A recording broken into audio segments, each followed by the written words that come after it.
हुजूर नबी अकरम सल्लल्लाहु अलैहि वसल्लम की हज़रत अली अलैहिस्सलाम की शान में मशहूर, मुस्तनद और कसरत से नक़ल होने वाली अहादीस मुख्तसर वज़ाहत के साथ पेश की जा रही हैं।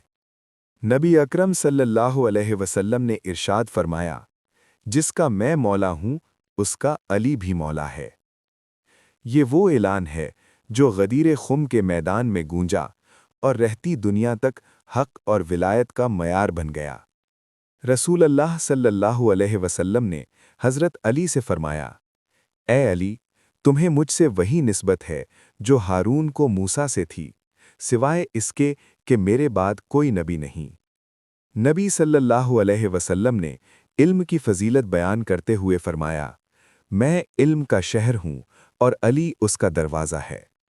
और मोहब्बत अली को ईमान की पहचान करार देते हुए फरमाया, अली से मोहब्बत मोमिन की निशानी है और अली से बुग़्ज़ मुनाफिक की अलामत है। जंगे खैबर के दिन नबी सल्लल्लाहु अलैहि वसल्लम ने फरमाया, मैं झंडा उस शख्स को दूंगा जो अल्लाह और उसके रसूल से मोहब्बत करता है और अल्लाह और रसूल उससे मोहब्बत करते हैं। और वो झंडा हज़रत अली के हाथ में दिया गया। यही अली अदल का मयार, इल्म का दरवाज़ा और रसूल सल्लल्लाहु अलैहि वसल्लम के सबसे करीबी हैं। सलाम हो मौला अली अलैहिस्सलाम पर।